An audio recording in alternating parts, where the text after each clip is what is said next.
follow up on yesterday's discussion and what we've been able to discuss this week. Police say 4 suspects were yesterday apprehended at Pretoria Hotel in Chipata, Eastern Province, in connection with the recent violence that occurred in Chawama in Lusaka on June the 5th, 2026. Police spokesperson Godfrey Chilabi says the 4 identified as Ricky Chambowilo, 43, Thomas Mvula, 41, Peter Mwaba, 42, and Rickson Piri, 46, were among a group of individuals who had gathered outside Pretoria Hospital, where Tonse Pamosi Alliance presidential candidate Brian Mundubile and his running mate Makebi Zulu were launched. Mr. Chilabi says the suspects were being pursued in connection with offences, including aggravated robbery, malicious damage to property, assault, and unlawful wounding. He adds that the suspects, all residents of Lusaka, were on the police wanted list in connection with the political violence that occurred in John Howard area of Chawama constituency. He says the 4 suspects remain in police custody and are awaiting formal charges. You do remember that we were also discussing and trying to find out as to why the police were, of course, at that particular lodge, Protea Hotel in particular, where, of course, Makebi Zulu was actually lodging. And we thought it best that we begin by just highlighting to you the reasons from the police perspective, and we'll be able to get to the nitty-gritties of this particular story and also broaden the scope of the conversation once we progress on today's edition. Good morning and welcome to today's edition. My name is John Mark Lukonde, and we're excited yet again to be able to have your company and to have your attention this particular morning. So much to talk about, so much to address, and first and foremost, we want to acknowledge those of you joining us on our Facebook platform, Prime Television Zambia, those of you following through even via Lukulu Radio. We want to appreciate and commend Lukulu Radio management for according us an opportunity to be live even in the land of plenty, as Lukulu is called, the likes of Real Black Bull and others following through, maybe even from that particular area. We are hoping that you jump on our social media platform, that is Prime Television Zambia Facebook page. Drop a comment, greet the Daybreak family, let us know where you're watching us from. And if at all it is your first time, yesterday I was excited because we had one of our callers call through for the very, very first time. And we are appreciating that the Daybreak family keeps growing, and that is how it should be. Those of you joining us from within the nation, beyond the borders as well, we acknowledge you. In case you are falling through from outside the country, let us know, so that we could be able to also welcome you as well. Make sure that you follow through on all of our socials. We are on TikTok, we are on YouTube, we are on Facebook, and we also have an app as well. So you do well to follow through in that particular app, where you can be able to also have access to Joy FM. That way you are able to catch the news on the go, listen to the likes of Mwanga Chimambo, Tommy T, even as they give you up-to-date information on current affairs as well. I'm joined by Paul Shingongo on set. Paul, good morning and welcome to today's edition. Good morning, John Mark. Good morning to the viewers. Glad to be back on the People's Show. As always, glad to be able to add our thoughts, our 2 cents on the various issues happening in the country. John Mark, it's an election year. We have 63 days remaining before we get to the polls. So much is happening. Just a few days from now, it will be exactly 60 days to the polls. And of course, so many things are happening as we get closer to the poll day. We'll be able to dissect some of the new developments, recent developments, as in the last 24 hours, of course, with the president rejecting to assent the public gatherings bill. As it says, it is a bad law. We'll be able to speak into the details of that and some of the reasons that he has given, but also some of the issues that happened prior to the discussions around this particular bill, but also some recent developments, police surrounding the residency of Gary Nkombo. Will be able to speak into that, plus many other recent developments. Yesterday, we did see the president, John Mark, receive about 4 or so alliance partners at some event. And a number of them did speak into quite a number of things that led them to joining the alliance. These include Peter Chanda of NCP, Miles Walesampa of the Patriotic Front, Peter Chanda, not Peter Chanda, Charles Chanda of UPPZ, as well as another political party that did decide to join the UPND alliance. So the alliance for the ruling is growing by the day. This is what they say Izula Mtamba. Bus conductors will tell you, if you're the first one to board a bus, don't worry, Zazula. Don't worry, Zazula, mami. Manje chapi Zazula. Oh, babwela benangwa. Babwela anti mkwela. Izula Mutamba. I think that is what is happening currently in the UPND. Izula Bantu Batamba. We want to speak into the significance of that, knowing too well, John Mark, that politics borders on numbers. Does it matter whether it's quality number or not? To be able to give our thoughts to that, because that also plays a significant role in terms of how things move, depending on who decides to align with you, especially in an election period. Indeed, and we'll be able to also get to read your messages as we progress. I always enjoy Odd Facts. Odd Facts, good morning and welcome to today's edition. Pretoria Hotel. Odd Facts, make sure that you take note of that. Cholwe Moya says good morning, watching from Chamba Valley. Keep your messages coming, and don't forget to like and also share the link. We'll go straight to the weather and the money markets before we dive into other prominent stories.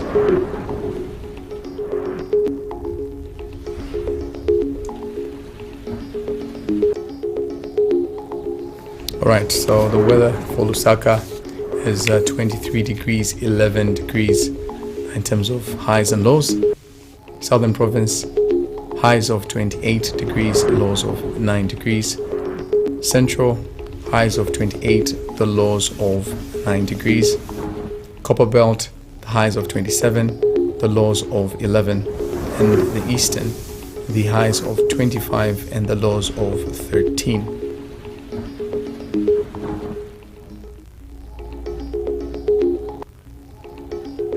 And we find out in regards to the exchange rates. So the United States dollar is buying at 17 kwacha 44 ngwe, selling at 17 kwacha 74 ngwe.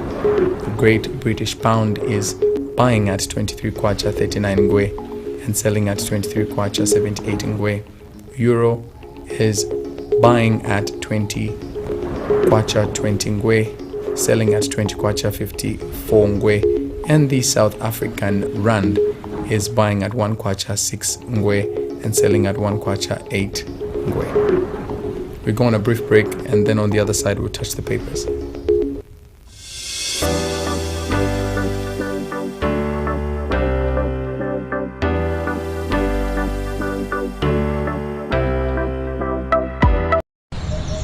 Start your day with Sunrise Breakfast Show.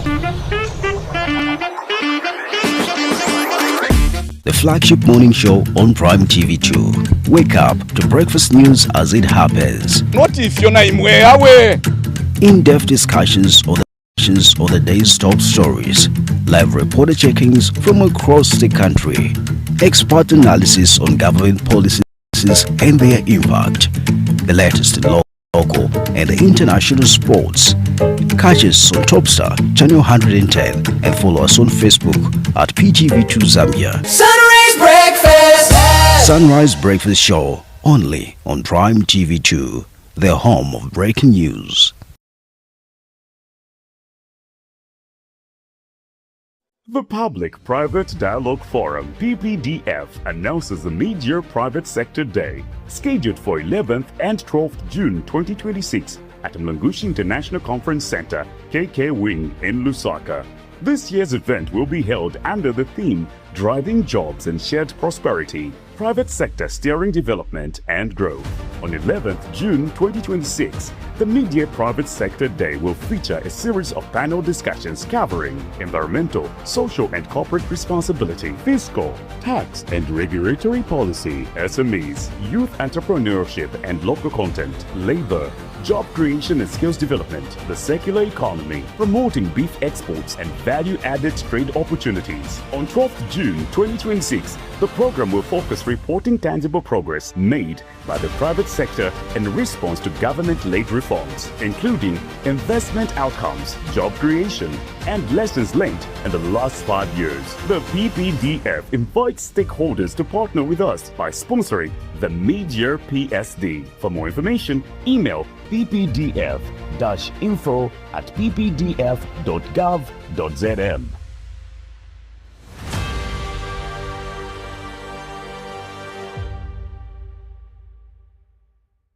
Welcome to New World of Entertainment in Zambia. Cartoons, music, news, movies, drama, series, documentaries, food, travel, the best from Hollywood and Bollywood, international football, CAF competitions, La Liga, Serie A, German Bundesliga, Saudi League, Carabao Cup, Asian Championship, Barclays Women's League, local leagues, and much more. Grab your Azam TV decoder at 350 Zambian Kwacha and full kit at 589 Zambian Kwacha and watch all your favorite channels free for 2 months. For more details, contact us on 971-246-222, 763-664-455. WhatsApp 77-500-0013. Azam TV, entertainment for everybody.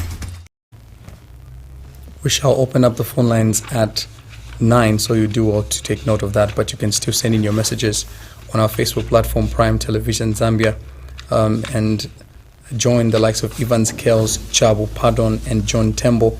Evans Kels says, good morning, Muchinga is glued. Chabu Pardon says, good morning, we are falling from Chirirabombwe. And John Tembo, my namesake, says, watching you from Garden House, Lusaka, Zambia. This is my favorite analyst, Shingongo. And of course, Oddfax doing what Oddfax does best. Oddfax, good morning yet again. And what does it do best? We'll let him decide. Anyway, let me begin, Paul, by just stating that Malawi has joined Ghana, Nigeria, and Zimbabwe to also decide to repatriate its citizens from South Africa amid xenophobia concerns. And we're hearing that a group of 171 Malawians actually repatriated from South Africa amid growing worries of xenophobia arrived in their home country on Tuesday, of course, by road. And we did see that, of course, in one of the stadiums, a number of them were lining up to be registered so that they could be heading back. Of course, they've been subject to intimidation, so we're hearing of door-to-door intimidation by the South Africans, and there's a lot of growing concern, and people are still wondering to say, why is it that from our end there's some form of silence? Yeah, I think first of all, as a continent, we should all be concerned with what's happening in South Africa. I was seeing a report that Nigeria also is expected, I think as of today or yesterday, to evacuate about 500 of their nationals from there. But before we talk about evacuating our people from South Africa, I think the first conversation we should be having is, have we accepted the situation? Have we consented to the views of the South Africans that we are, as foreigners in their land, are the one responsible for the unemployment, for the lack of opportunities? Because I think it's very easy, John Mark, to point fingers at your friend before doing your own introspection. Before we talk about evacuating our nationals, which is very important, we must safeguard their lives. But before we do that, have we as a continent spoken to South Africa directly and rebuked them? Have we engaged our counterpart, Cyril Ramaphosa, in trying to understand what his government is doing about the situation? Because, in my view, there's a lot of docility on the part of the South African government. There's a lot of laissez-faire attitude. It is giving me the impression in my view, and I've paid attention to what President Ramaphosa has been saying over this matter closely, in my view, there's an underlying thought there. There's a hidden message from President Ramaphosa that is agreeing with what the South Africans are doing. There's a message underneath that is being sent, that he also feels that foreigners are taking over opportunities for his people. Otherwise, the actions he would have taken would have been drastic in stopping this.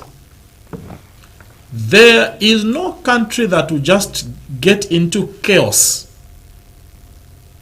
without being curtailed if the government is not in participation.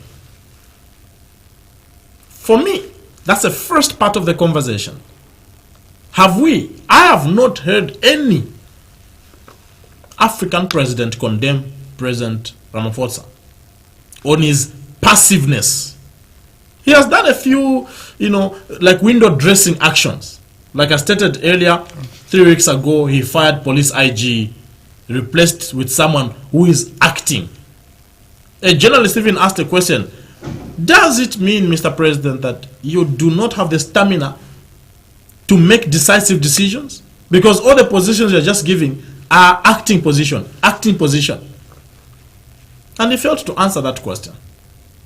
So we're still studying the situation. If you're going to fire someone, fire them, replace them with someone that is going to do the work. Remember, when you're in acting position, your hands are also tied.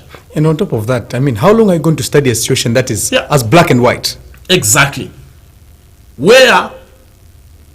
That's why, look, I was seeing a comment on one of the online pages says, if there are citizens of the continent that practice love, it is Zambians. We are very good at talking on social media, but no, not to get to the extent of going on the streets. No, we are very good. And the matter, for example, us as Zambians, we will talk about the matter for 1 day. Maybe if it goes west 2 days, afterwards we always ask, next. What's the next topic? Even on daybreak, they will tell us, can you move on? Yes, that is our nature. We don't dwell so much on one issue. We don't. South Africans have been on this issue of xenophobia for years. Yeah. They never move on. They believe that the lack of opportunities in their country is because of foreigners, which is not the case. John Mark, we do have foreigners in this country. Are they the ones responsible for the unemployment? I don't think so. And I'm glad that you brought it home, because look at what has been happening with the Chinese as well. Yeah. We've been hearing complaints to say, no, when it comes to the Chinese, maybe their pay, their remuneration is not so good. Sometimes they tend to mistreat. We've had some Chinese individuals also get guns and shoot Zambians. We've been able to hear stories like that as well, but we've never gone to that particular extent. Look at what has happened even in the Congo. Look at our truckers, the drivers of the economy as we call them. Yeah. How many have died in the Congo? But you will never hear that the Zambians go down that particular route. And even in South Africa, we still hear those cases, but we don't tend to revenge, which is a good thing. But do you think that even from our end, in terms of the government trying by all means to protect our citizens, much has been done?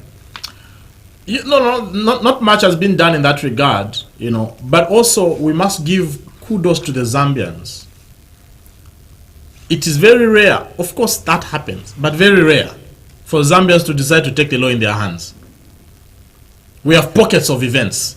Pockets, we can even name them. In the last quarter, we can name 2-3 events. Isolated events. We are not like other countries who decide to take the full arm of the law in the presence of law enforcers. Because what South Africans are doing, John Mark, is in the presence of the police. And that's a good point. Zambians would rather maybe attack each other in terms of cadres, but never a foreigner. That is something that is alien to us. Yeah. We complain about Rwandese taking over. We complain Rwandese are hardworking. All the shops in our neighborhood are taken by, but we will never go and attack them. We will never. So no, they're the reasons why we're not owning a kiosk in our neighborhood. No. We'll never go and attack. In fact, we patronize them. We are the greatest customers. 05 will be knocking. Hello. Beduze. Segula. I don't know if there's such a name. Sekula. We are the ones, we are the greatest customers. And that's one thing really about us. One sweet, cute thing about Zambians. We complain, social media, we may attack each other, call each other names, but when we meet, generally we are colleagues. Generally, we are colleagues. I have met some people, John Mark, that even in the comment section, you know, on Daybreak, seem to really say bad things, attack you. When you meet, they're even the ones offering to buy you lunch. True. Plenty of them, including yesterday, I met one. And they'll even tell you, I don't normally agree with you, and I don't like your ideology, but at least you keep reminding us of what we should be able to do. The other time I mentioned, I met one, if I don't want to mention his name, ardent follower of Daybreak, in the comments will say things. He met me at the barber shop. You know what he told the barber? I'm paying, I'm even paying for his next haircut. He even paid in advance. Next time he comes, it's already paid for. But if you check the comments, you think this is my enemy. But no, that's the sweet things about Zambians. We may disagree here and there, but at the end we remind ourselves that that's why when we see violence, we condemn it in the highest form, because that is alien to us. That is strange to us. Is that something we have been taught, or it's just in our fabric? I think, John Mark, we have history. The liberation struggle, if you study the liberation struggle that the Kapwepwes, the Kaundas, you know, the winners fought for, they didn't fight that with knives and pangas. No, it was with reason. The Kaundas never went to start killing. No, they were not violent. It was with logic, sitting on the table. It's from there. That's how we've learned to dialogue. Look at even Bill 7. That's what the president even saying. Look, there's no need to go on the streets. Come on the table. That has been our nature.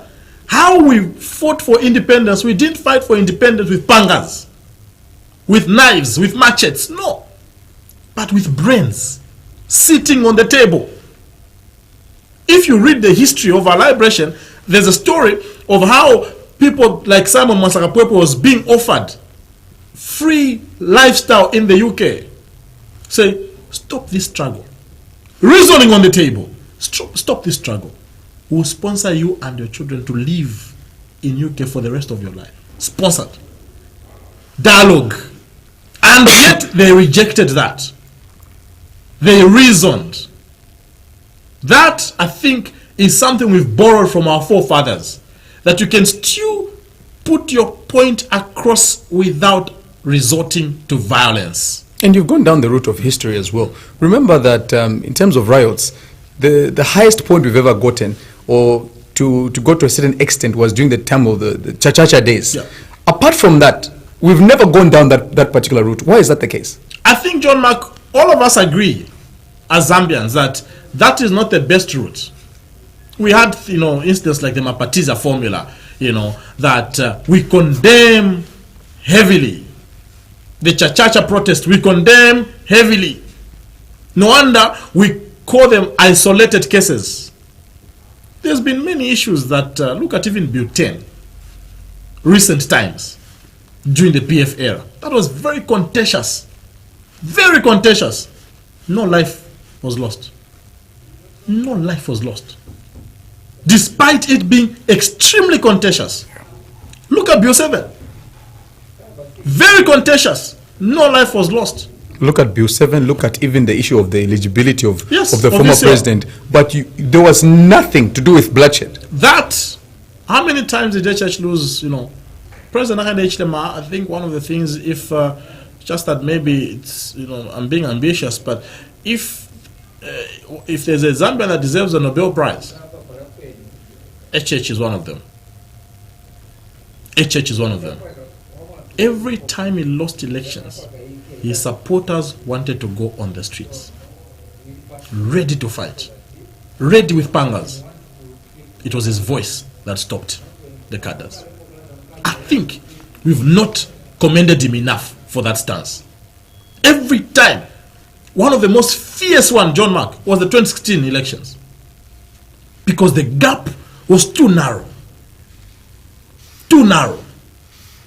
And yet, he commanded his supporters No need to go on the streets. Let's go to the court. That is something I think the UPND has brought to the country, because even John Mark 2001, when Anderson Kambela Mazoka lost by 1% to Levi Patrick Manawasa, if you remember history very well, Anderson Kambela Mazoka even hosted the party to celebrate his victory. Hosted the party to celebrate his victory. That's how confident he was that he had won that election. Wanapaya ngombe kwenze kudia tawina. First time participating in an election and you even win, according to him. Then the imingalatos in politics, according to what we've read, ensued. Oh, Levi Patrick Manawasa has won by 1%. Yet, despite the prior celebrations, the people never went on the streets from the UPND. No wonder when we see people going on the streets, we don't take it lightly, because there's been instances that could have justified the protest, like real instances, John Mark, that really would have seen, okay, this is really okay for them to protest, and yet the people were restrained. So when we see people over parliamentary seats, people being, harassed, we condemn it, because look, you are exaggerating. You are exaggerating. It's like someone, John Mark, whose girlfriend has dumped him, crying 3 days to area. Who tell them, Wana, you are exaggerating. Yes, you loved your, but you are exaggerating, because some people have lost spouses who they've been with for 40 years, and yet second day they are eating. You, a boyfriend, who tell them that we're not undermining the pain, but you're exaggerating. Others have even gone down the route of committing suicide, Yes. taking their lives. Yeah. When others, they've been able to come out of that situation Yeah. without going down that particular route. Exactly. That is why, really, President Ramaphosa at this point is letting down the continent. Because now every other country, and I'm just wondering, the question you asked earlier, why our own government is also a bit quiet on this. Other countries are indicating, Malawi has indicated, Nigeria has indicated, many countries are counting the number of their nationals in South Africa with a view of evacuating them. How safe are the Zambians? Minister of Foreign Affairs. How safe? Do we need to do a bit of advocacy for them to act? Sometimes that's what they want.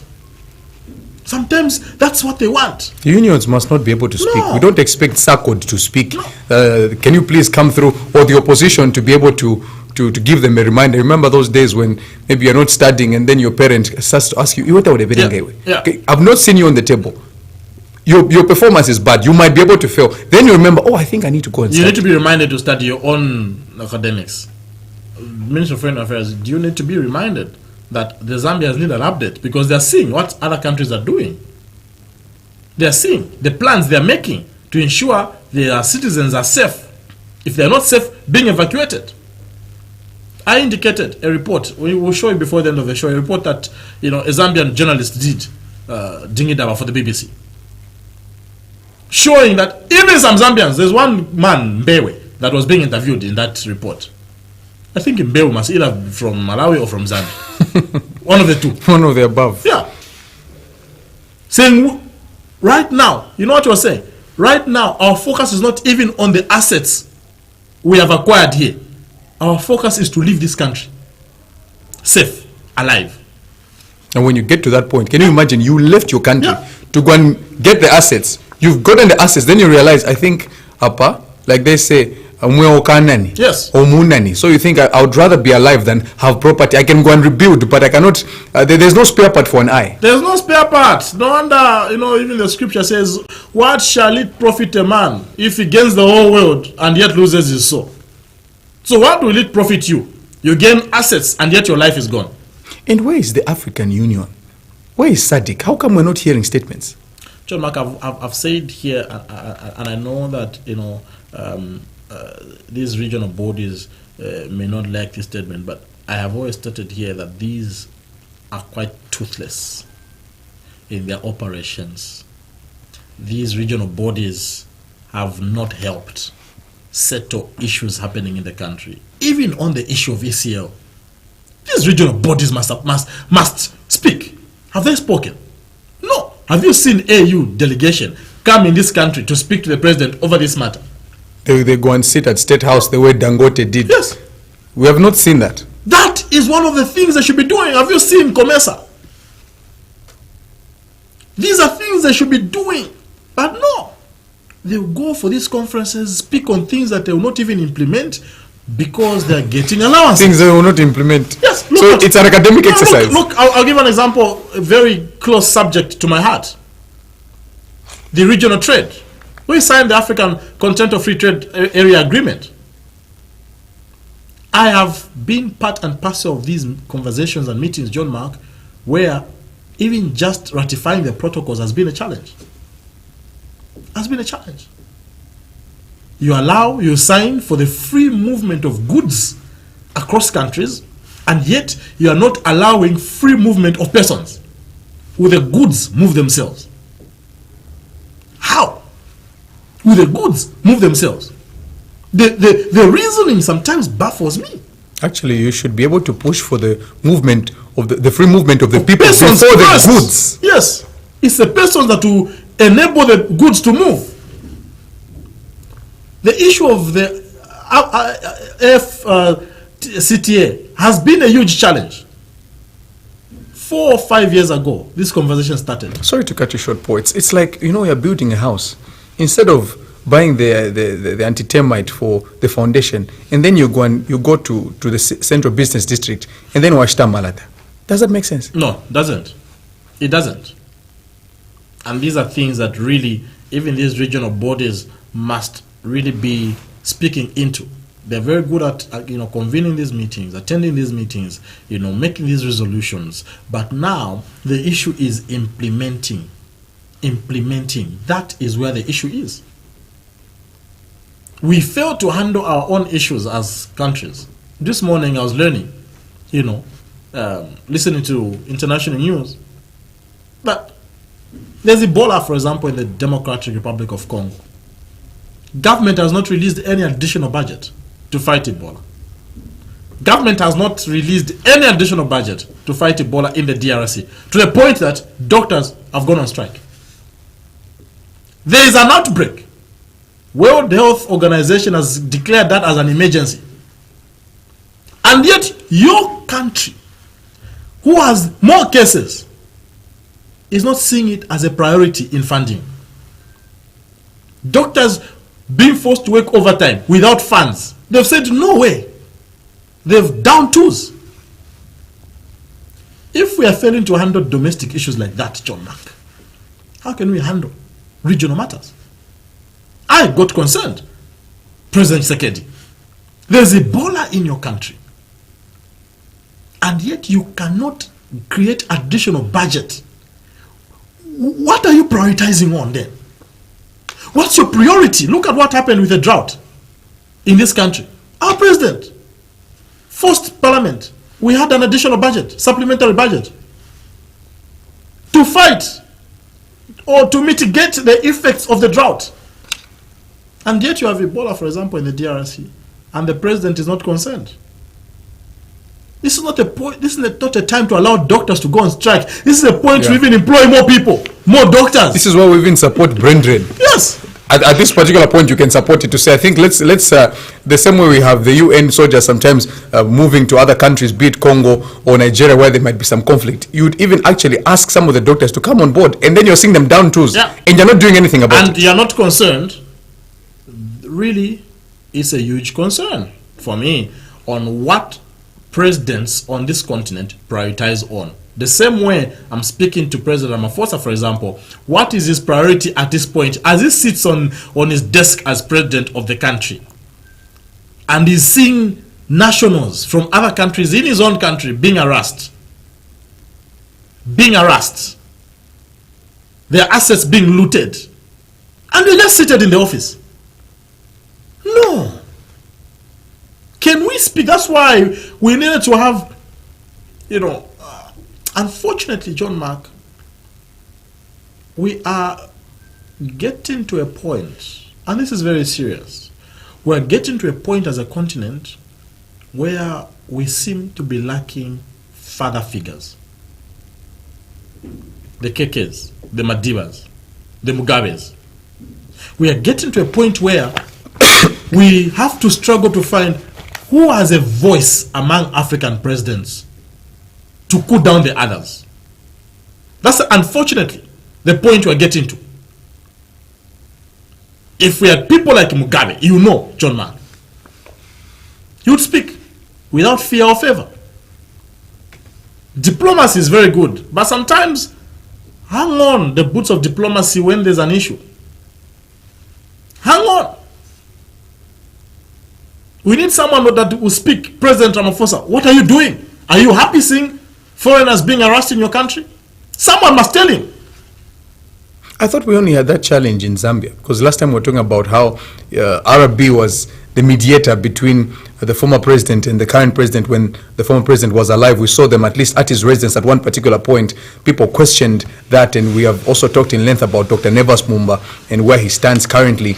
And then also talk about the likes of Guy Scott at the national level. But even on the continental level, that's also another discussion that that must genuinely be had. I was watching a clip, John Mark, of people from Congo protesting over the lack of action. And guess what they were saying? Donald Trump, come and help us. Donald Trump now seems to be the father of the world. But on this continent, we should have Donald Trumps who will tell you, no, this is not right. On this continent, we should have Donald Trumps. Could you say that Donald Trump is what he is because the US are able to maybe even push for sanctions? I think it is bold leadership, John Mark, that is required. Look at Joe Biden. I don't think he was as bold as Donald Trump. He was a very quiet president, yet ruling over a superpower. So it's not even about a country. It's about individuals. Look at Zimbabwe. We had people like Robert Gabriel Mugabe who would speak. Even when Michael Sata died, he came and spoke at Hero Stadium. Spoke at Hero Stadium emphatically, one of the best speeches I've ever heard from Robert Gabriel Mugabe. We need leaders at this point who call a spade a spade. And I think that's one of the things we should really hope to see as a continent. Otherwise, what we are seeing not only in this country but on this continent is quite unfortunate. Percy says that's why Julius Malema comes in. ANC is sponsoring those attacks because everything is happening in their full view. No wonder. I want to agree with Percy John Mark to some extent when I say that, look, there is no way citizens will rise and create that national chaos attacking foreigners and the government is passive if government is not in participation. So when Percy says ANC, which is the ruling party, is sponsoring, he might not be far from the truth. Because why are you passive as a government? Why are you passive? Why are you quiet? Just deploy the army. All those Africans will behave. They'll behave. Do you think that they're thinking about elections as politicians tend to? Because they're thinking to themselves, the number or the masses that are trying by all means to ensure that the foreigners are ousted, if we go against them, we might be removed eventually. Well, every other president, really, it's very difficult to exempt them from such mentality. Every other leader wants to think about the next election, appeasing the voters because they want to prolong their stay in office. But if that is the cause, that's very, very unfortunate. Sometimes you must put your foot down and do the right thing. Because also, maybe the South Africans don't understand, maybe the government of South Africa does not understand, John Mark, that look, it's not only the foreigners being affected, even themselves are being affected. Even themselves are being affected. Which investor is going to be confident to go and take investments in that country. And we live in a global village. You can't operate in isolation. So how do they expect foreign direct investment to be on the increase with what is happening? Any normal investor would think twice before thinking of taking investments in South Africa at this point. So in the long run, it will affect them. On this continent, we understand the economy is one of the best performing economies on this continent. But because of what is happening now, they might lose that status. And even in terms of the repercussion, I remember also seeing a clip in Nigeria where some of the Nigerians also asking the South Africans to also be repatriated to leave as well. Moving forward in the next coming 10, 3, 4 years, what will the general perspective be, or the treatment that South Africans should be able to expect from Ghanaians, from Malawians, from Zambians? What should the treatment be that they should be able to expect? Not that we're inciting, but based on what is happening currently. No, yeah, it's not even inciting. No, it's just speaking to realities. How free will they be going to other countries? How free will they be? How free? It's like in your home, John Mark, you don't host visitors. Do you think you're going to have the courage to go and visit yourself? No. They remind you, so President Ramaphosa must also think about the interests of his citizens. Their destinies is not tied to the four corners of South Africa. It's a global village. They travel. We are hosting some of them here. Yeah. The 500 Nigerians that are being evacuated, they have other South Africans in Nigeria. Should the Nigerians start doing the same? Should Malawans start doing the same? No.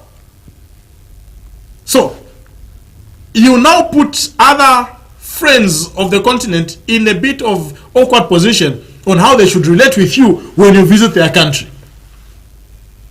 Especially for those whose assets have been looted. They go back to their country and they meet in the market a South African because they are boiling with hate, pain, regret. Then they see you in their country. What do they do? In others, actually very young. We've seen the stories even from some of the Mexicans when at one particular point they're also being removed from the US. They said just the trauma of seeing their parent removed, passing by the border, staying by the border 3, 4, 5 nights. Some of them are growing up with this mentality to say, so this is how South Africans are. Exactly. One of the things really South Africans also is that the spirit of hard work is not so much in them. You know, there's a lot is it a spirit? There's a lot of entitlement. You know, it's historical. When the fight against apartheid was taking center stage, they thought they would take the route of Nelson Mandela would take the route that Robert Gabriel Mugabe did in Zimbabwe. You know, because the Boers, the white South Africans, seemed to be enjoying the privileges, opportunities. So when that fight against apartheid, it was, we also deserve these opportunities. So when Madiba became president, the South Africans thought that Mandela is going to chase the white South Africans, the Boers. That's what they thought. But no, they found a different leader who told them, look, it's also their country. They may have a different color of the skin, but it is their country. We are not fighting for this what we chase them, the way Mugabe did. Remember what Mugabe did in Zimbabwe? All the farms owned by whites, grabbed, gave to indigenous Zimbabweans. What did they do? Something you've not earned, you've not worked for, you will diminish, it will finish. They started enjoying, eating turkey in the morning, eating turkey in the afternoon for supper, because Vinabwe Lachabe, they didn't work for them. Land being grabbed, given to the Zimbabweans. It was a wrong decision Mugabe did. Extremely wrong decision. That is what South Africans thought Mandela was going to do. But no. So this is our country for all of us. Let's all enjoy. I think there's a level of bitterness and entitlement that they had. That now we've managed to fight apartheid. No, this is now our country. But they found a whole different leader. And unfortunately, subsequent leaders that came on, replaced, Madiba, seemed to think in the same view as the ordinary South African. I want to believe it is one of the thoughts that runs in the minds of Ramaphosa. Otherwise, we will not be having this on the increase. So keep on monitoring some of these things happening. And we urge, citizens across the continent not to revenge. Yeah. In case you see South Africans in your country, please, let's behave like Mandela. Inclusivity. Don't revenge. I know sometimes it can be very hateful. You've labored in this country, built assets, then people just come to grab them. So when you see nationals from that country in your country now, when you're starting from zero, there's a level of, but thou shalt not, resort to revenge. I think that, needs to be emphasized in that regard. Indeed, very, very true. And I'm glad that you've mentioned that, because sometimes there are others who might still be harboring something, but they need to be reminded to say, even as Africans, we came from a time when we were struggling for independence, and then we start fighting each other. We are going nowhere. We should be able to talk about trade between countries, movement, and removing the visas. Those are the conversations we should be having 50 years after independence, 70 years after independence for other countries as well. So I think we need to get to a place where we begin to mature and address challenges like poverty at a continental level, so that we can alleviate some of the challenges that we have. I think that's a very, very good Very point. important, emphasis, is that, yes, you are hurt. Yes, it's quite disappointing.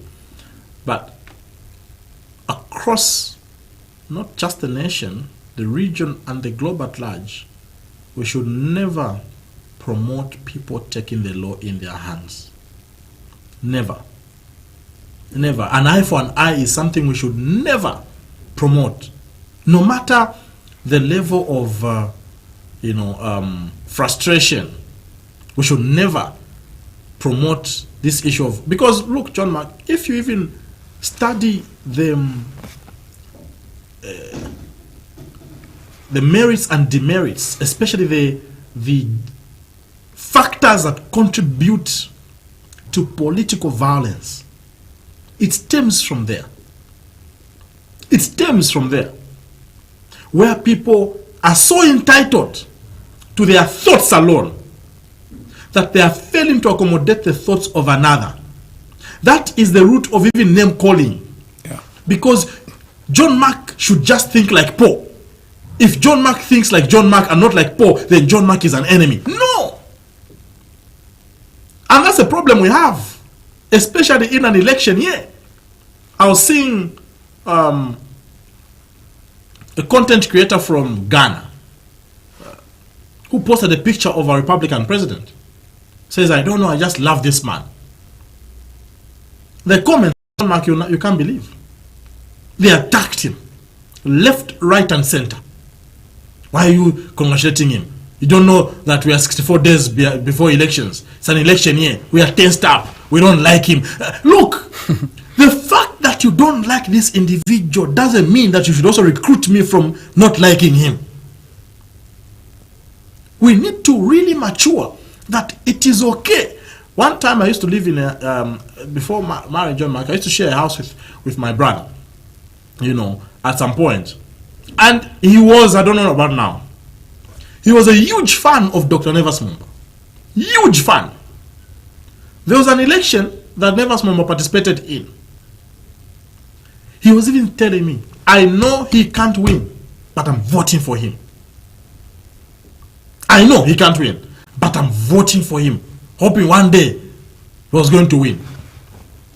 There was no way I was going to say, no, stop thinking like, no. That is maturity, where we acknowledge divergent views, and is very healthy. And sometimes you can even tell to say this view is generally wrong. Yes. But you must be able to accommodate it. Exactly. That's a level we should get to, where people should not expect everyone to think like you. We are going to sort out issue of political violence if we get to that level. that it's okay for people to not like your candidate. It's okay. There's a political advert that Brian Mundubile has done, John Mark. And in that political advert, he has put his song in the background. Then the voice of the president, current president, okay, hyped it. So now in that political advert, they are replaying the promises that President Chilema made when he was in opposition. Replaying in that advert the promises, whilst the song of Mundubile is playing in the background. Then trying to now compare whatever he promised and what he has done. On a certain radio station, one lady called, "Why have you combined the voice of my president with a song of the opposition?" Meaning, the person was upset. That, Over a song. Mozambian. Why have you combined? So that's their own creativity. That's their own thought. We need to learn to work together despite thinking differently. True. And that's the thing, we need to remind South Africans that you can't manage to live alone in South Africa. No. Without foreigners. You can't. You can't develop a country alone. Someone is just reminding that, look, we even helped South Africa gain independence in their struggle. The freedom fighters, I think we need to begin to play some of these documentaries, John Mark, to remind the people. Deliberately. Yes, the freedom fighters stayed in Matero, Mutendere, Chilenje. No wonder we have ANC house in Avondale. No wonder. We need to remind the people, these people of South Africa, that look, the freedom you are enjoying, actually we played a part in the country. One of the best interviews I ever had, Paul, right here at Prime TV, was when I hosted Ukrainian journalist Peter Z. When he came, he said something that up to now, it's on YouTube, you could be able just to take a look at it for those of you who have been able to follow through. He said something that I'll never forget. I asked him to say, how did the violence begin and how does it feel?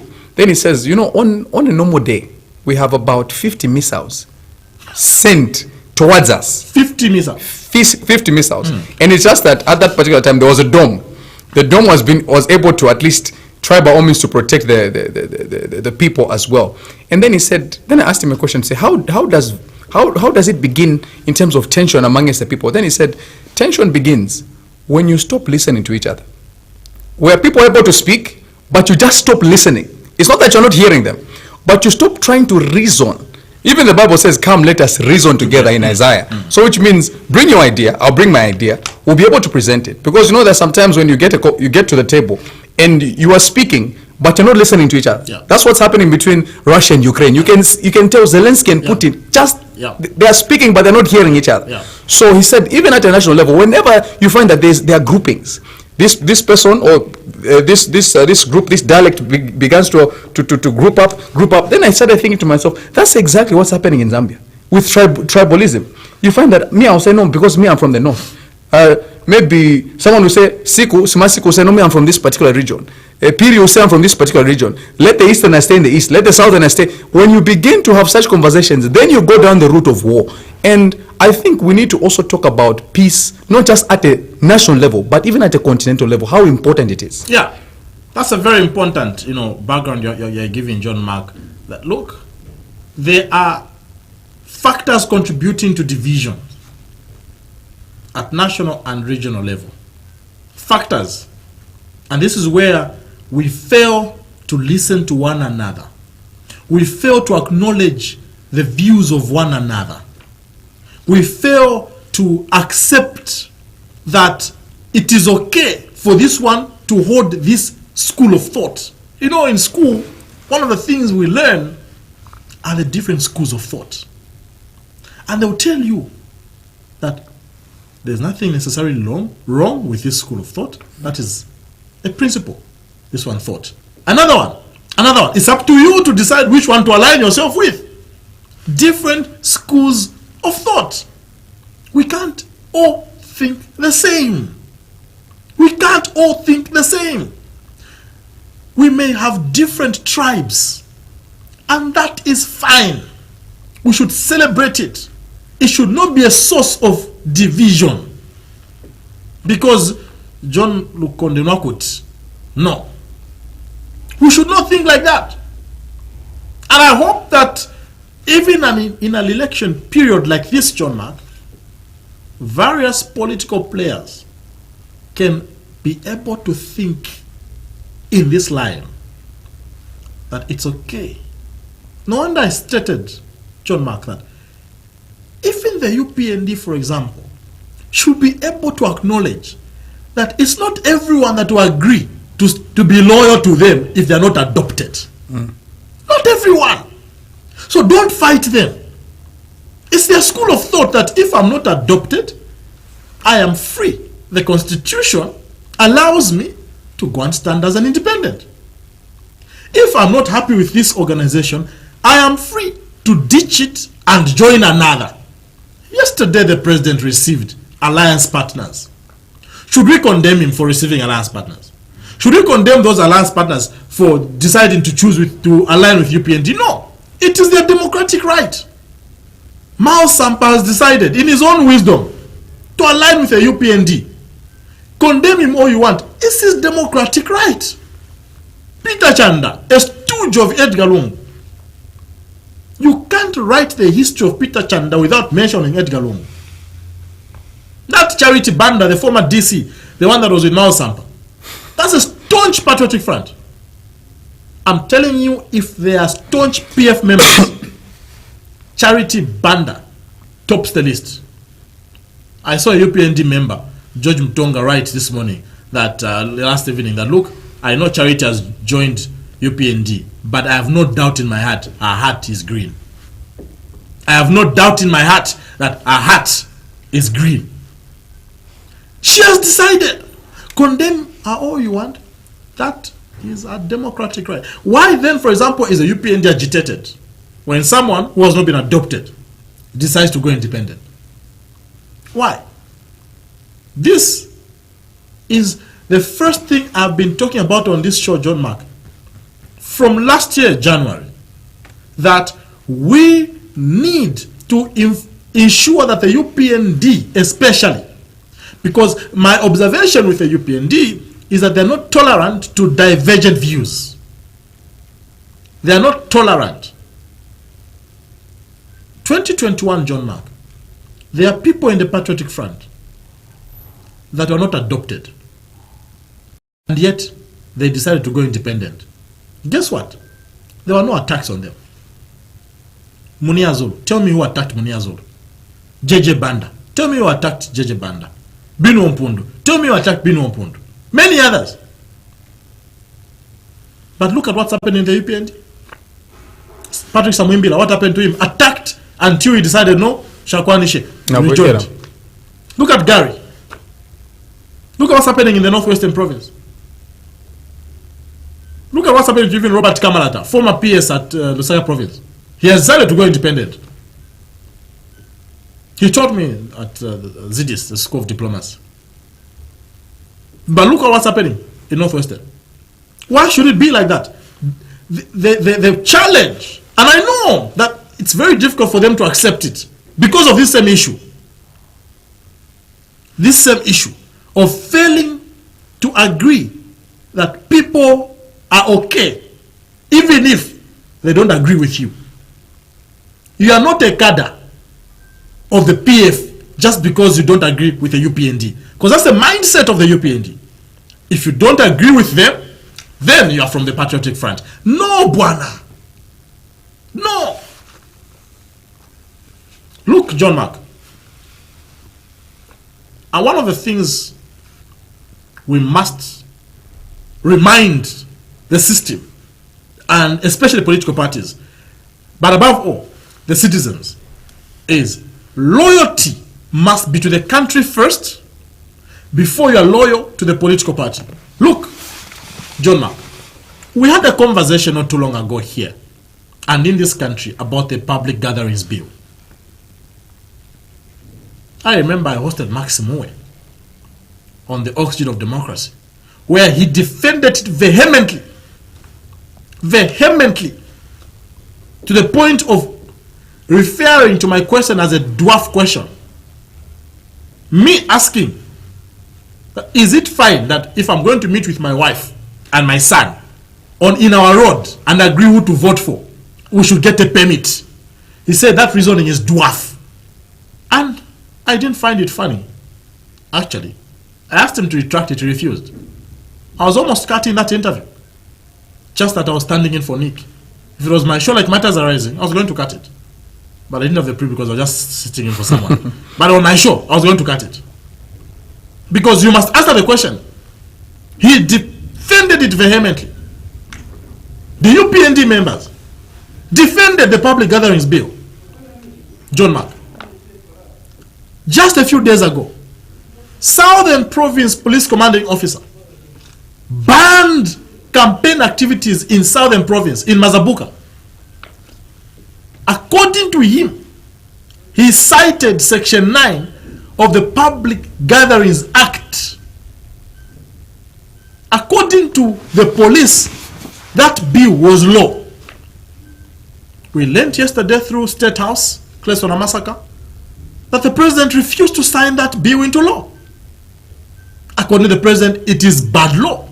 You see that communique from State House on your screen.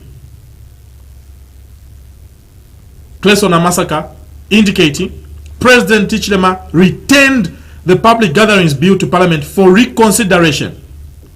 State House would like to make it clear that President Hichilema declined to assent to the Public Gatherings Bill and referred it back to Parliament, citing inconsistencies between the current draft and well-established judicial precedents. The President underscored the need for the legislation to be fully aligned with the Constitution. Freedom of assembly is enshrined in the Constitution. The President is simply saying this law does not align with our Constitution. And in particular, with the fundamental rights and freedoms guaranteed under Part 4 of the Republican Constitution. And that's exactly, John Mark, the concerns we're raising on this show. That we have a constitution that guarantees us freedom of assembly. Why do we have a law that, John Mark, when you are sitting with your girlfriend and your girlfriend's sister to agree who to vote for, you need to go to Kabangwe police to get a permit? We condemned it. The UPND members, John Mark, guess what? They supported it. To the point that some of them even supported the police in Southern Province for citing a non-existent law. This is what the National Broadcaster reported this, and we're airing this with permission. A report where the police boss in Southern Province cited a law that does not exist. This is what he said. Southern Province Police Commanding Officer Mono Namalongo has since evoked Section 9 of the Public Gatherings Act of 2026. For now, gatherings of such nature are suspended until further notice. We will remain in Mazabuka to continue assessing the security situation. Police is allowed by the law to suspend such gatherings in situations where public safety is in danger. Here in Mazabuka, Southern Province. How, John Mark, do we allow the police to cite a law that is in non-existence? The police that are custodians of the law, the enforcers of the law, you are enforcing a law that does not exist. And yet we have people that don't see anything wrong with that. You see the challenge with blind loyalty. Because if you have much money. So how are the people that supported the Public Gatherings Bill feeling now that the president says it's a bad law? Tell me. How are they feeling? Do you think that they are going to apologize for supporting the police, even when the police cited a law that is non-existent? Do you think that they're going to apologize or at least retract that statement? Do you think they've got the courage to They'll retract? tell us to move on from this topic. That's the best they will do. They'll tell us to move on from this topic. Like Oldfax Musiebo is saying. We're saying, look, there's the issue of Eurobond. We want to talk about Eurobond. We are talking about this one, Bwana. Don't divert us. That's the mentality of UPND members. In the campaign period, they want us to talk about Eurobond. Bwana, let's be current. The president has rejected the law you supported. What do you have to say? That's a challenge with blind loyalty. That's a challenge when you are loyal to the party before being loyal to the country. That's a challenge. He said that the officer said the move is not meant for one particular party. Do you think that based on maybe even just that statement on its own, the opposite is true? Oh, we have seen the UPND continuing campaign anyway, John Mark. So it's for a particular. So will the police now rescind this decision to cancel campaign materials because they cited the law that does not exist? Does it mean that independents, the Garing Combos and others can now proceed to campaign? Because clearly the law you cited does not exist. How? As a matter of fact, we must quiz that police officer for embarrassing the entire police service. For embarrassing the entire police service. You cite a law. In his mind, where did he see that it is now law? Where? John Mark. In other countries, you would have resigned on moral grounds. Yes. We don't have morals, unfortunately, in leadership in this country. Some people can lie to their teeth and still go scot-free. Where's Mark Simue, who defended it vehemently that it's a good law? Well, Mark, must you be informed? The Republican president has said it's a bad law. The law you said it is a good law. Oh, maybe let's remind the people. This is what he said, John Mark, by the way. This is Mark Simue when I hosted him on Oxygen of Democracy. Vehemently defended it and called my reasoning dwarf. That's Mark there on Oxygen of Democracy. Get to that point where we have to allow citizens to have to go to move to the courts. Wait a minute. Why should a gathering, if I want to sit with my wife and my son to discuss who we are going to vote for at a market, are you aware that the public gathering bill requires us to get... No. That's why I was saying that when you get a dwarf approach to it's not a dwarf, and it's an insult actually let me explain. to regard my view as dwarf. I'd like you to retract that. Let me explain. No, I'd like you to retract that. You are becoming a guest. No. I'd like you to retract that. I'm not retracting. My opinion cannot be regarded as dwarf. Listen, Mr. Simue, on a very serious note. Wait a minute. Let me explain. Now, but that's what it takes to when you want you want to be a guest and an interviewer at the same time.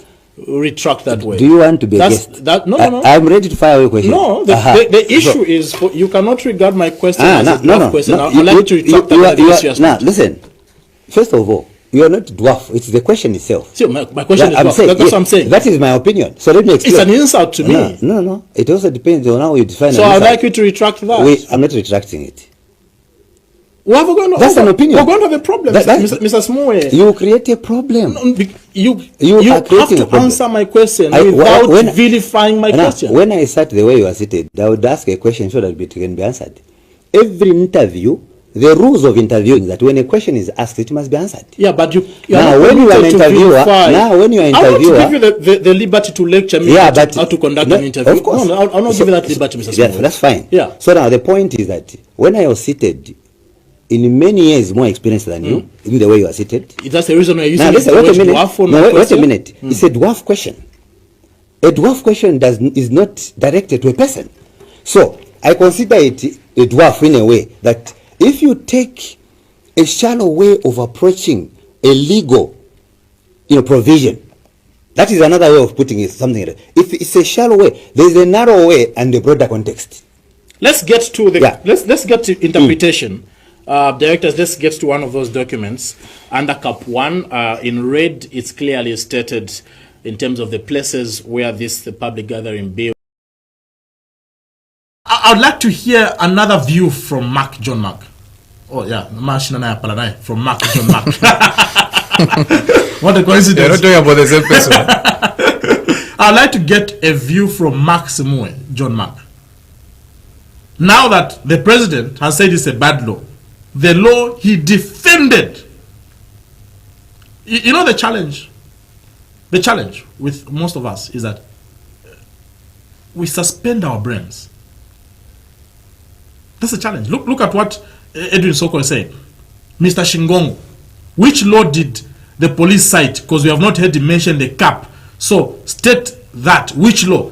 Directors, let's go back to that clip from the national broadcaster. Clear! And yet he wants to pretend as if he has not heard the law being cited.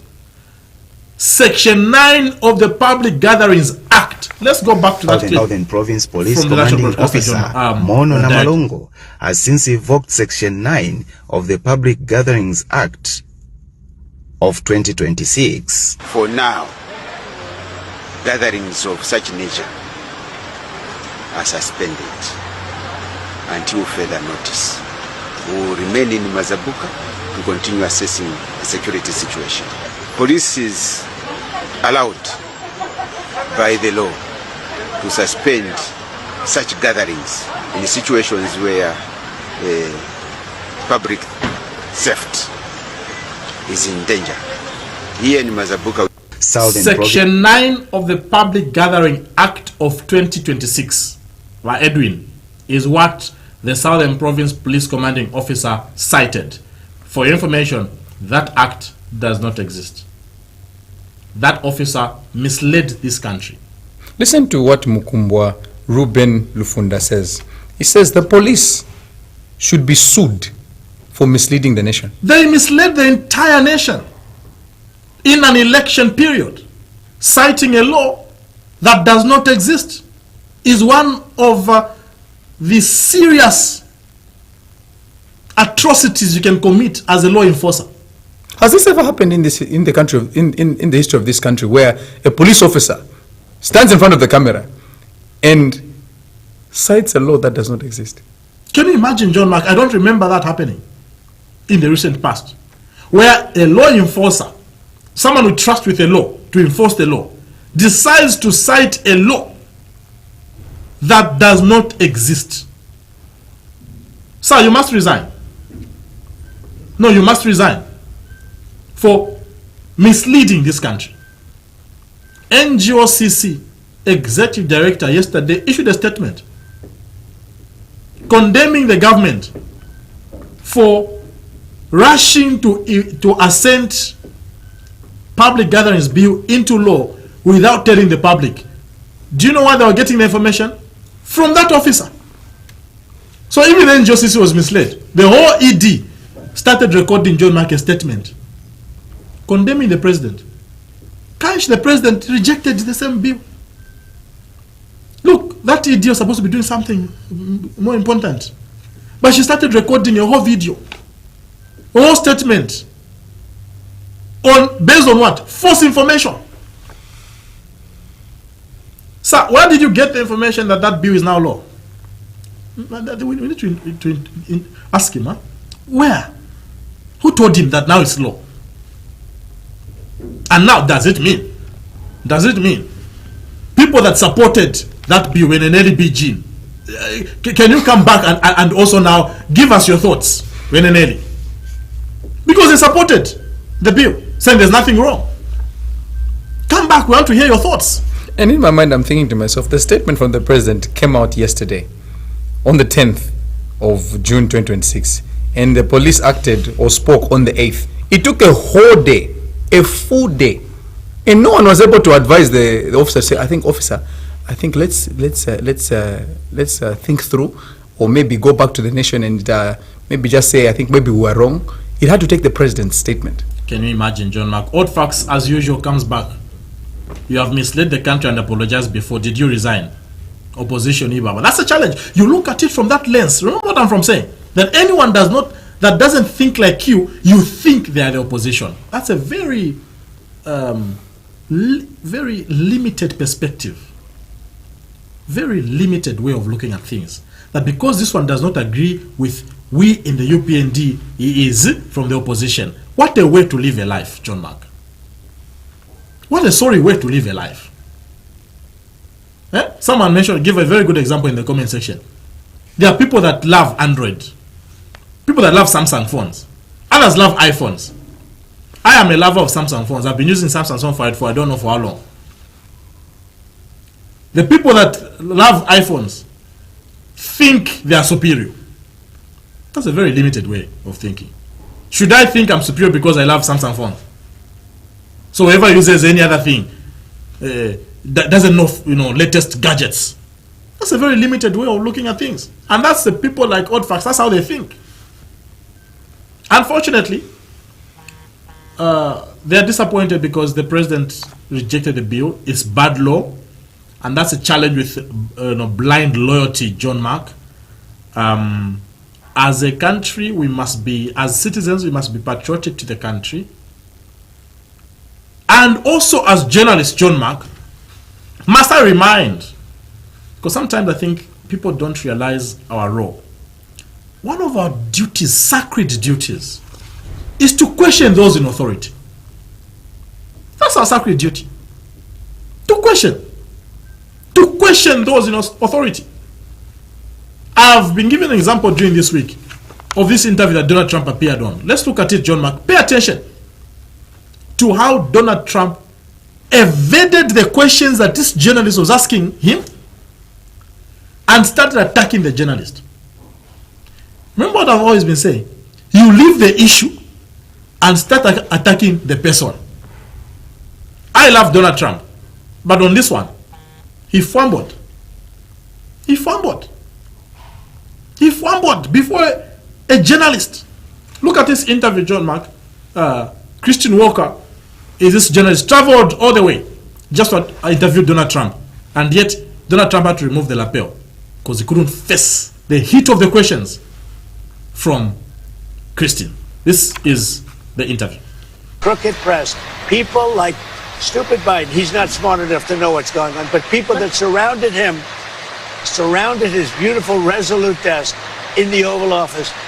What they did to the lives of people, they destroyed people. They sent people to jail who did nothing wrong. All right, just to be very clear, there's no evidence of what you're saying. But let me ask you about Todd Blanche. Let me ask you about Todd Blanche. Listen to me. Let's talk about Todd Blanche. There's tremendous evidence. There's nothing but evidence. The election was rigged. It was a dirty election. And it's happening again right now in California. You've never presented evidence. It's happening right now in California. Right now it's look at what's happening in California. Where's the evidence to that? It's the 4 Republicans days. are doing well in California. No, they're not. They're dropping fast because it's a rigged election. Let me tell you, it's 4 days, and they aren't even close to coming up with it. That's how they count the votes in California. You know why they're doing that? Because they're cheating on the election. Do you have evidence to support all that? I have to do is look. All I have to do is look. That's not evidence. And I listen to people, and let's see what happens. But sir, that's not evidence. Do you think it's appropriate? That's how they count the votes in California. Do you think it's appropriate that they have an election and 5 days later they're nowhere close to picking a winner? State and local officials acknowledge they are slow. They're urging. No, they're crooked. They're urging the votes to be counted quickly. That's how they vote in California. They're crooked, just like you're crooked. Your press is crooked, and Meet the Press is crooked. To be fair, I'm not crooked, but let's really. Let's well, continue. You play right into their hands. Let's continue. You're either crooked or you're stupid. You play right into their hands with this rap. You know that these elections are rigged. Your network knows that they're rigged. You know that I won an election in a landslide, and I got 94% bad press. But Mr. President, you know why I got that? Because you have no credibility. But you've never presented evidence that it was rigged. Let's keep talking about. I want to talk about Todd Blanche. You have more evidence. There's more evidence than ever presented. Let's talk about your elections in this country. We're like a third world country. Your elections are crooked, and you're crooked, and Meet the Press is crooked, and so is ABC and CBS and CNN. But Mr. President, you're one-sided crooked networks. All right, let's call it quits because I've had enough. Thank you, darling. Have a good time. Mr. President, let's please. I traveled all the way to Wisconsin. I've sat in the rain with you. I know. I traveled all the way to Wisconsin. On and off in the rain, and I've given you enough time. You ought to straighten out your press because you know what? Mr. President, a country can never be great with a dishonest Listen, press. we traveled all the way to Wisconsin for this interview. Unfortunately, that is the guy I love. Huh? I'm saying unfortunately because I was a bit disappointed with Donald Trump here.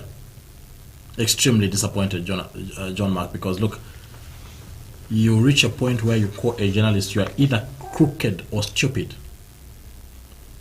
He says you have no credibility just because you have failed to answer the questions from a journalist. I wish we can have these bold journalists that can question authority. She is being referred to as being crooked or stupid by the president because she is asking him a question he's failing to answer. So there's no evidence presented that the election was rigged. There's no, give us evidence. And she was strong on that. And he felt the heat until he surrendered.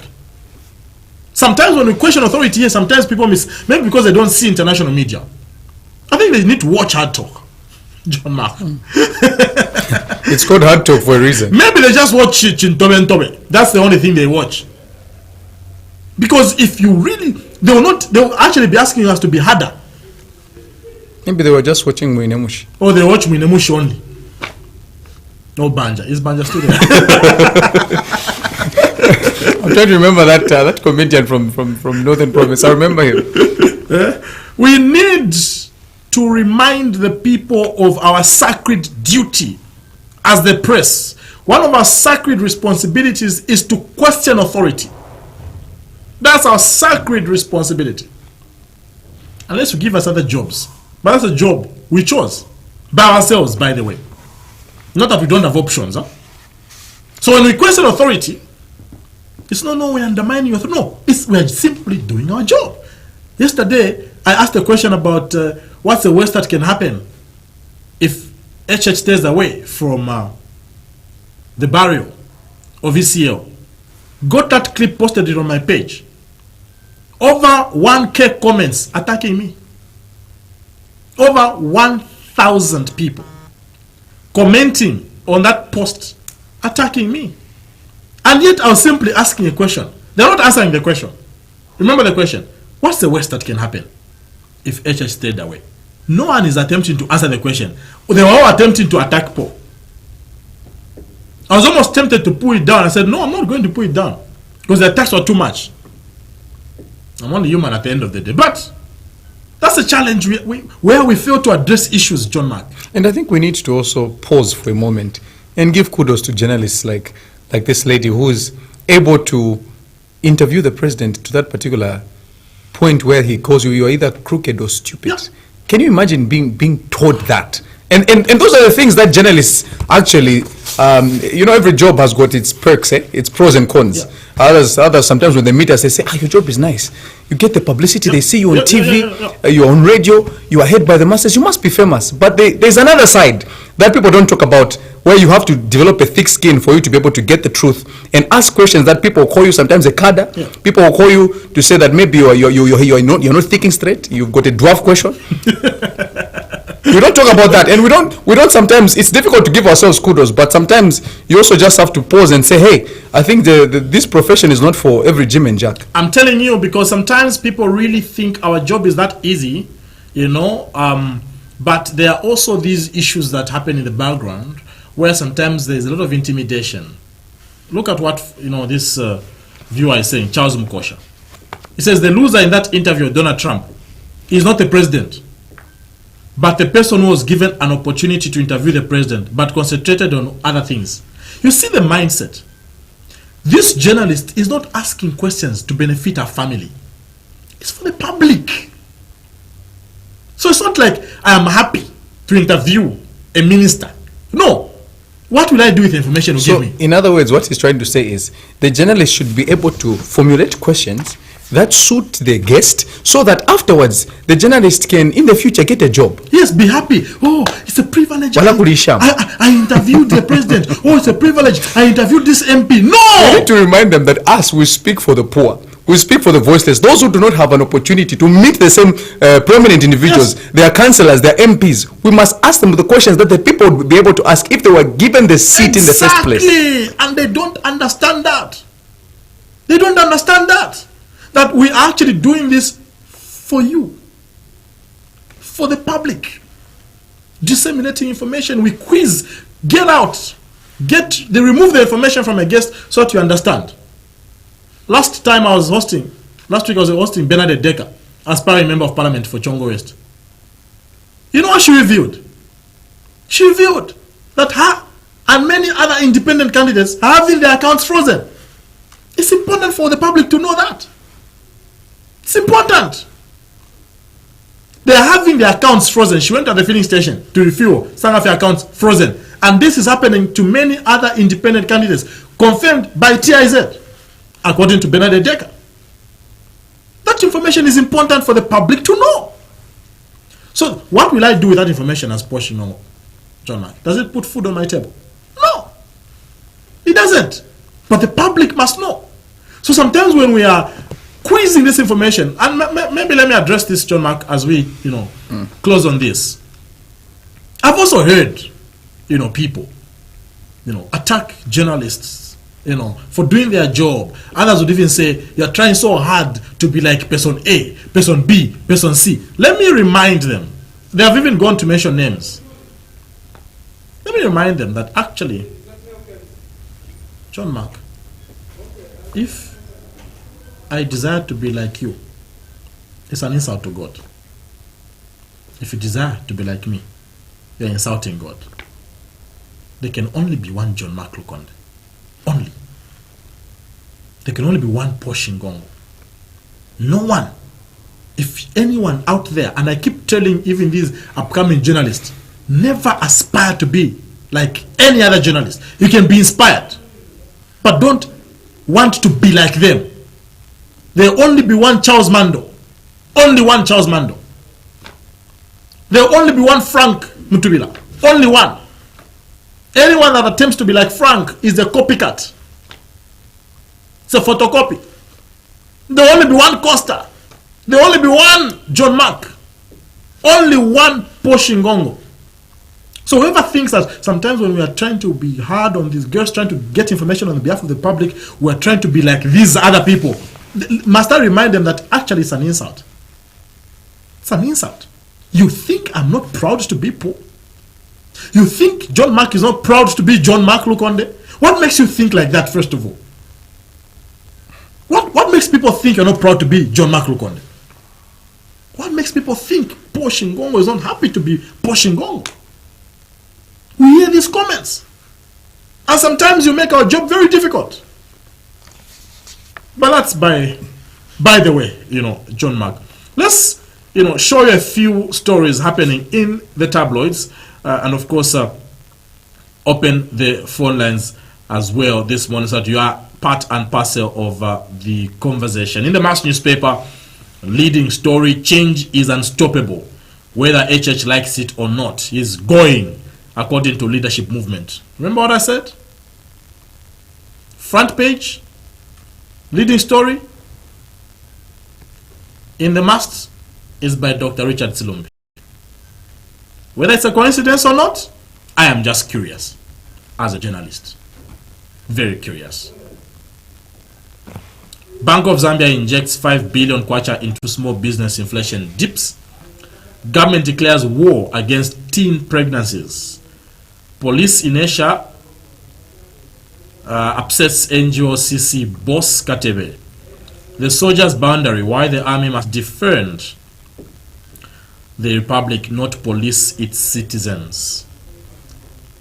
And in the news diggers, it's bad law, says HH, as he rejects public gatherings bill.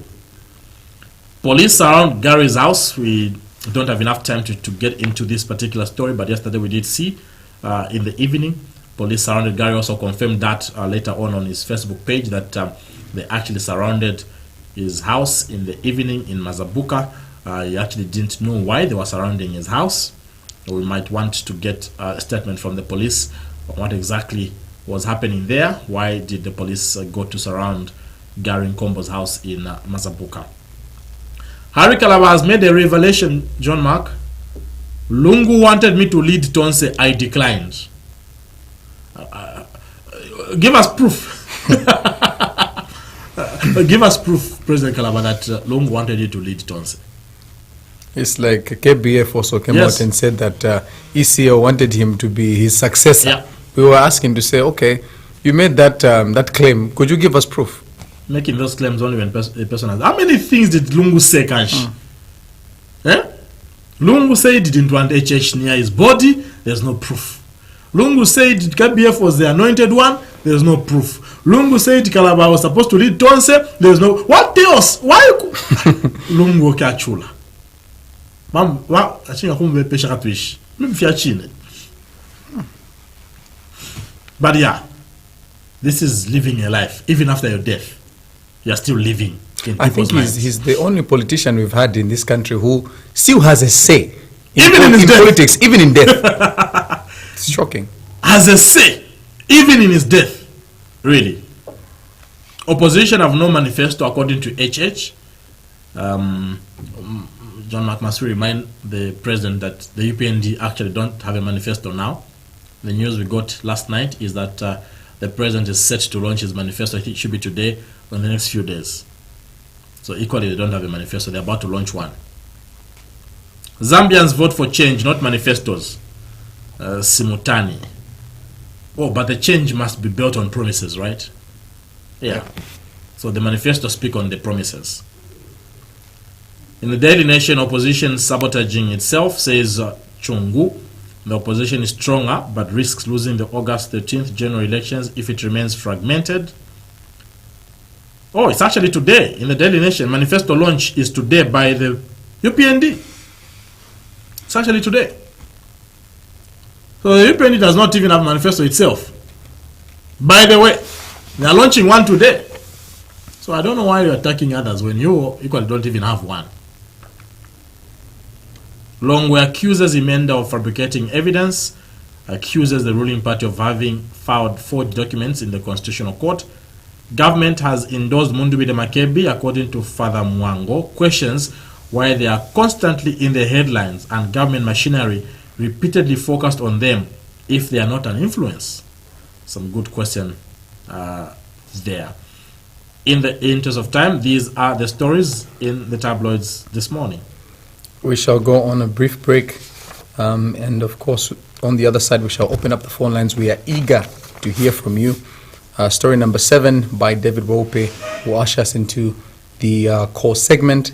And it reads, the Non-Governmental Gender Organizations Coordinating Council, NGOCC, is deeply alarmed by media reports suggesting that the Public Gatherings Bill of 2026 has already been assented to by President Hakainde Hichilema and is now law. NGOCC Executive Director Annie Mbewe Anamela says the NGOCC therefore demands that government immediately confirm when the bill was assented to and explain why the public was not informed. Mrs. Anamela has also challenged the Zambia Police to ensure lawful, proportionate and non-discriminatory enforcement of the law. She has expressed concern that the law of such constitutional significance was rushed through the National Assembly without genuine stakeholder scrutiny and has reportedly been enforced before citizens are formally informed, stating that this approach is worrisome and democratic and smacks of bad governance. Mrs. Anamela says this is not a minor procedural lapse, but an affront to democratic accountability, legality, and the rule of law. David Wope with the story. Further, NGOCC is particularly concerned by reports that police in Mazabuka invoked Section 9 of the Act to disperse supporters of former UPND Member of Parliament, Mr. Garin Kombo, and block his campaign launch as an independent candidate for Mazabuka Central Constituency. Using an unpublicized law to curtail political activity raises urgent questions about legality, fairness, and state power. The government has openly communicated on laws relating to free education, pensions, and retirement security. Its silence on a law affecting the constitutional right to assemble under Article 21 of the Constitution is therefore not an oversight. It is troubling. It is a choice that must be explained. The timing is equally disturbing. With Zambia's August 2026 general election approaching, women candidates, independent aspirants, civil society advocates, and civic educators need the freedom to assemble, organize, and speak to citizens. A restrictive law introduced quietly and enforced selectively could undermine public confidence in the electoral process.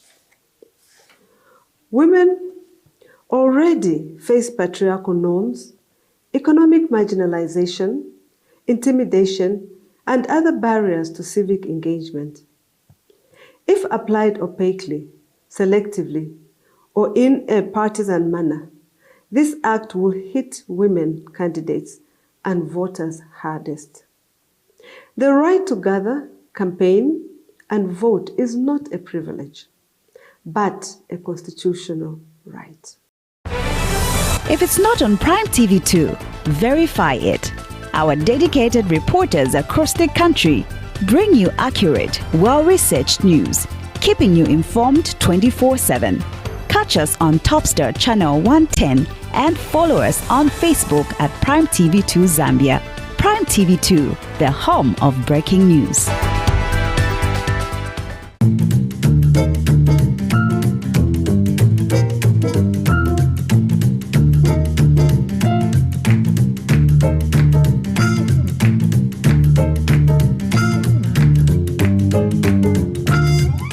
The Public-Private Dialogue Forum, PPDF, announces the Mid-Year Private Sector Day, scheduled for 11th and 12th June 2026 at Mlungushi International Conference Center, KK Wing in Lusaka. This year's event will be held under the theme Driving Jobs and Shared Prosperity, Private Sector Steering Development and Growth. On 11th June 2026, the Mid-Year Private Sector Day will feature a series of panel discussions covering environmental, social and corporate responsibility, fiscal, tax and regulatory policy, SMEs, youth entrepreneurship and local content, labor, job creation and skills development, the circular economy, promoting beef exports and value-added trade opportunities. On 12th June 2026, the program will focus reporting tangible progress made by the private sector in response to government-led reforms, including investment outcomes, job creation, and lessons learned in the last 5 years. The PPDF invites stakeholders to partner with us by sponsoring the Mid-Year PSD. For more information, email ppdf-info@ppdf.gov.zm.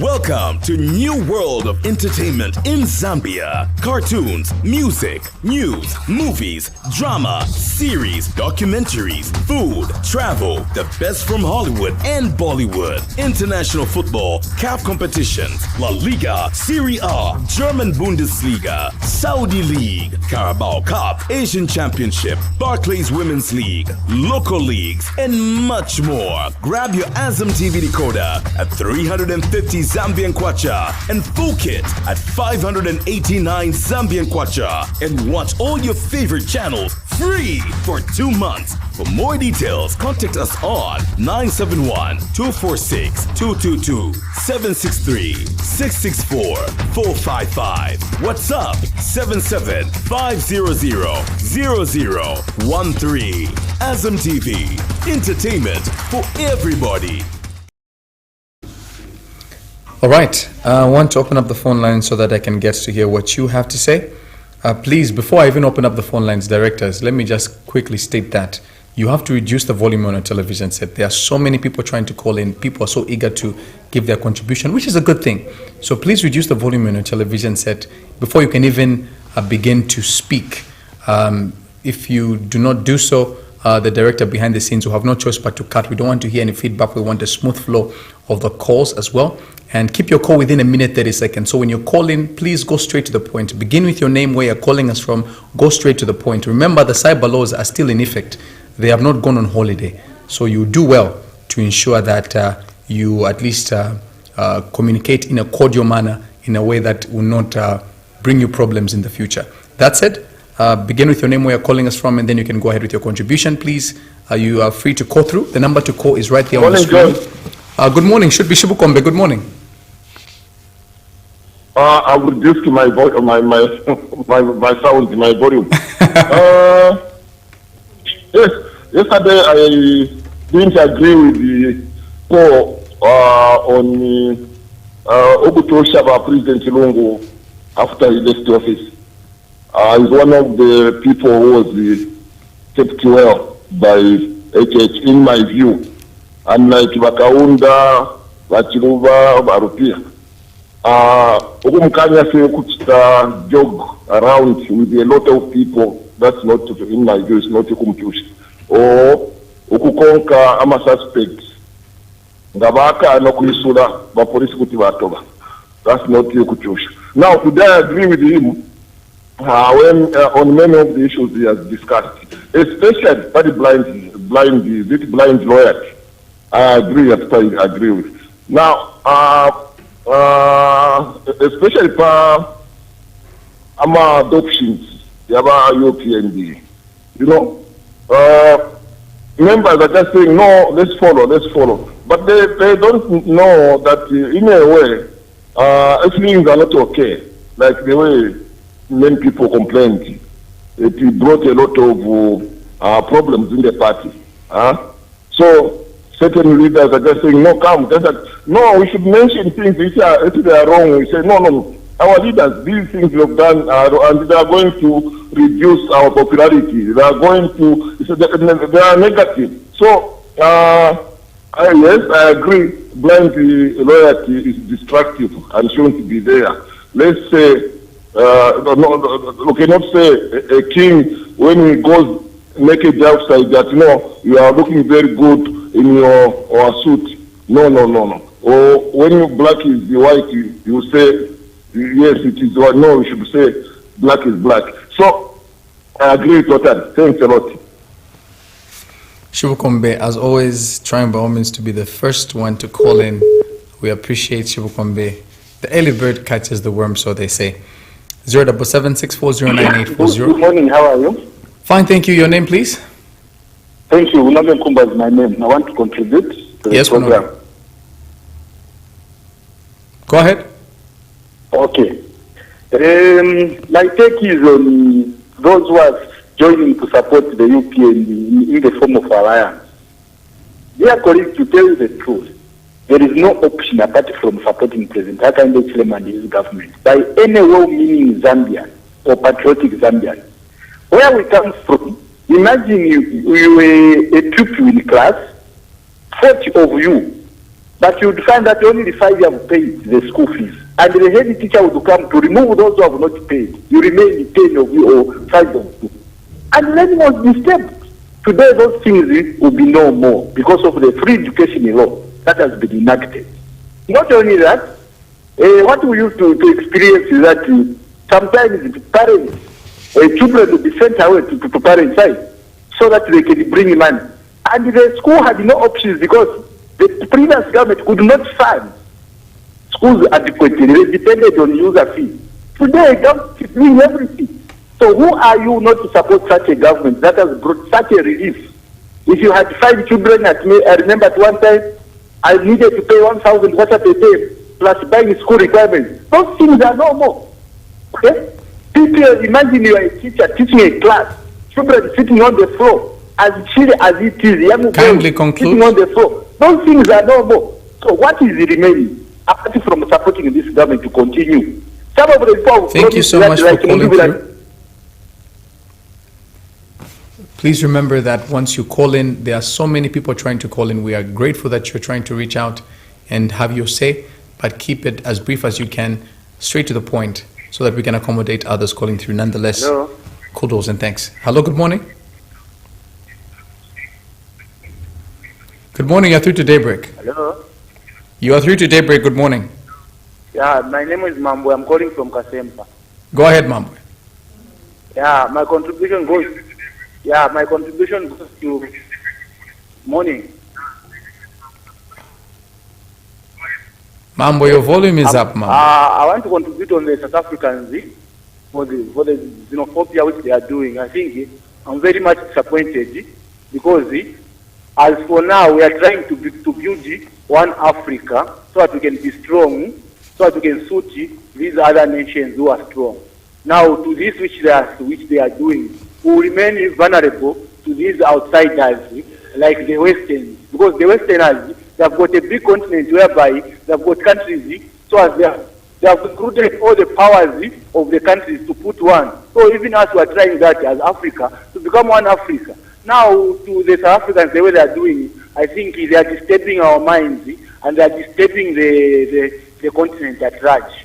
And I urge all those who are having those AU and the OAU and SADC to be very much serious, because they even eat our money in going those conferences to say we are going for conferences in Addis Ababa. They eat our money, but where they go, they don't even talk about anything. That's my contribution. I'm very disappointed with South Africa.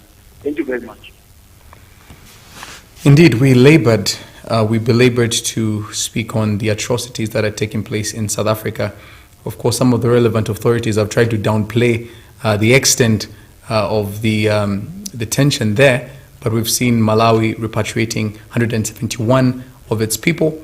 Nigeria has also followed suit with 500, and so we are following through and hoping that the Minister of Foreign Affairs will also do the needful. Good morning. Hello? Hello, good morning. Hello? You are through to the People Show. Good morning, sir. Hello? Your volume, sir. Reduce your volume. I kindly plead with you. I appeal to you that when you're calling through, kindly reduce the volume on your television set so that we can hear you loud and clear from our end as well. We will really appreciate.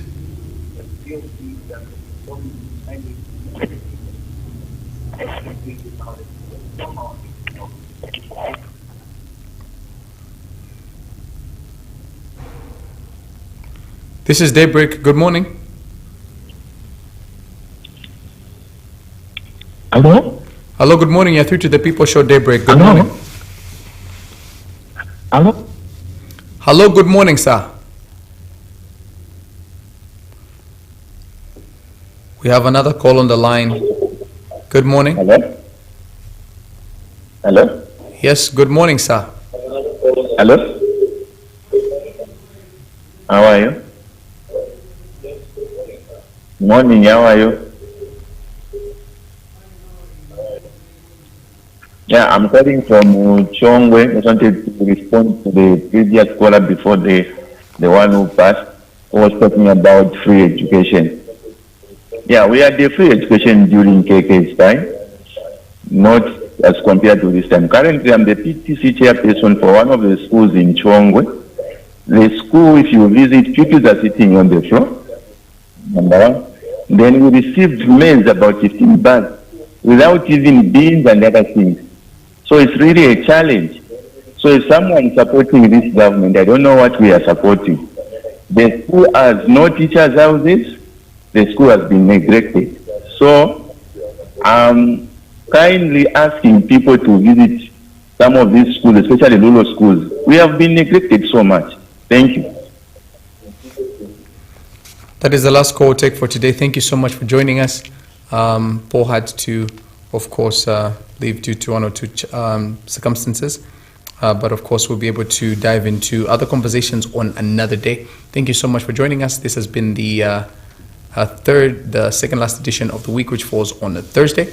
And it's been a pleasure, of course, getting to hear from you. Remember that we are one Zambia, one nation. We can differ on ideologies, but at the end of the day, we can sit around the table and still agree to disagree on some matters. But some matters also require a general consensus for us to be able to move on. Nonetheless, thank you so much for joining us.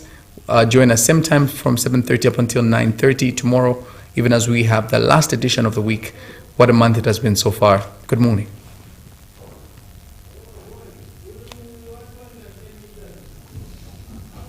The Public-Private Dialogue Forum, PPDF, announces the Mid-Year Private Sector Day, scheduled for 11th and 12th June 2026 at Mlungushi International Conference Center, KK Wing in Lusaka. This year's event will be held under the theme Driving Jobs and Shared Prosperity, Private Sector Steering Development and Growth. On 11th June 2026, the Mid-Year Private Sector Day will feature a series of panel discussions covering environmental, social,